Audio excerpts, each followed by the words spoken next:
Now, we have to ask these questions so we can really see the beauty of the gospel. That's why I want to keep messing with this thing. So what respectable, religious, single, Jewish man would be in Samaria? Now, we went over the location. We understand where he walked through, where he went. So geographically, he crossed that barrier because they wouldn't normally go into that location. And Christ now, as the word says, Christ was tired, thirsty, and worn out. Now, the thing is, that's most of our excuses all the time.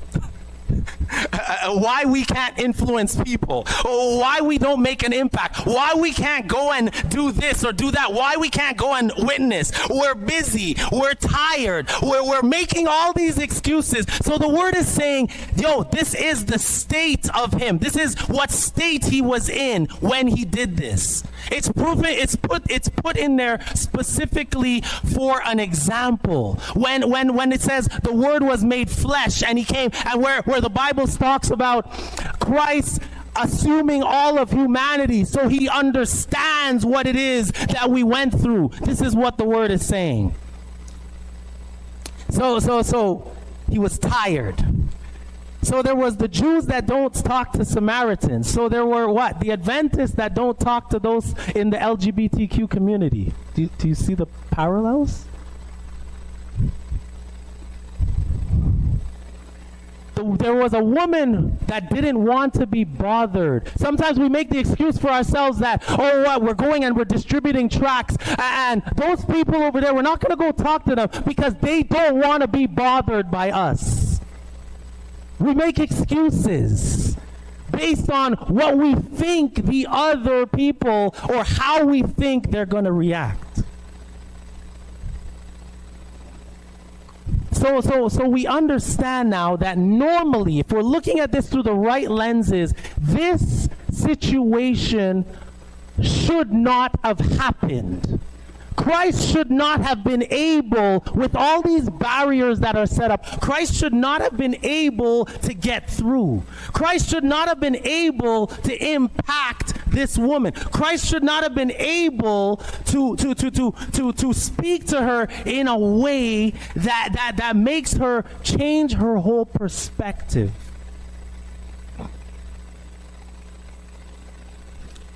What I'm saying is, and I want to say this, we are missing out on opportunities of transformation in people's lives because we do not take on the same mindset that Christ had. So here we have Jesus acting like he doesn't know the traditions, acting like he doesn't know the etiquette of the culture, but the thing is, he doesn't care. He doesn't care about the perception. He doesn't care about the journey, about the location. He doesn't care that she doesn't want to be bothered. Okay. He has perspective. This is the perspective. She has a bad history with men. We don't know, and the Bible does not tell us why she's been married 5 times. But let me let you understand this thing a little bit.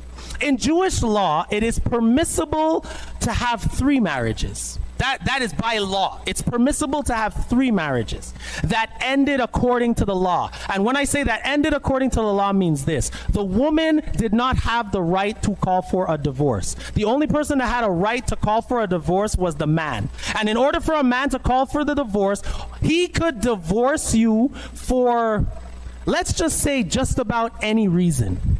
Tammy, if you couldn't cook, he would divorce you. If you had a physical ailment that he didn't like, he could divorce you. If you talked to him a certain way that he didn't appreciate, he had the legal right to divorce you. How he would go about that divorce would be that you guys would have to find yourself into a public place, all right, the 2 of you together, and he would just have to yell out, "I divorce you, I divorce you, I divorce you." And it was done. So now it's starting to make sense how she could possibly have 5 husbands.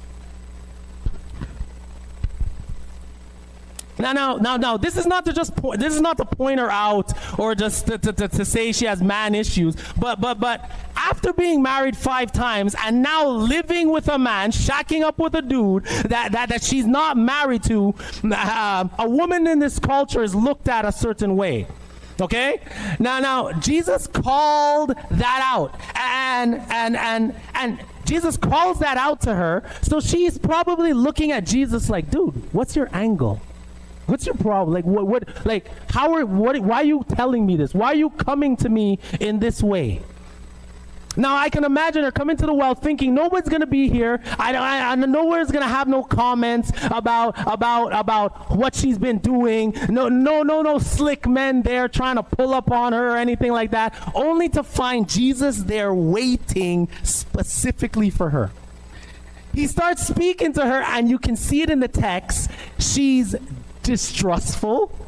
Her barriers start coming up, and we know, like let's make this clear. We know that Christ was without sin. He had no sin in him.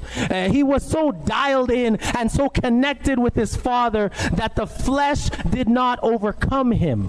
But what I have found is that many of us, we disqualify ourselves from being a blessing to people because we live in the realm of the flesh. We are either too worried about people or we're too worried about ourselves. We either have an agenda or a hustle. Even as a church, this is what's crazy. We talked about this a few weeks ago. You remember this, Elder Ace? We talked about it, where we think our angle or our agenda is that many times we have a motive. Oh, we want butts in the seats, or people in the pews, or we want baptisms, or we want converts. We have this angle, and we're not always, and even as a church, we're not necessarily disinterested in having an ulterior motive. But if you look at the life of Jesus, his only agenda was the person's agenda. His only agenda was what they needed and what they wanted most. A transformed life, acceptance, peace, love. Never do we see Christ trying to impose his will on anyone. All you see is Christ loving people into a relationship. There are so many of us that are so carnally minded. We're so warped. We're so sinful. We're so full of ourselves, so full of what people think of us or what we're doing, so full of tradition, so full of cultural etiquette, so full of foolishness that we are missing out on ministering to these type of people. So my question is, how did this interaction happen? How did Christ get through? Every excuse we come up with should have stopped this from happening. Christ tore down one by one every barrier that would have stopped it.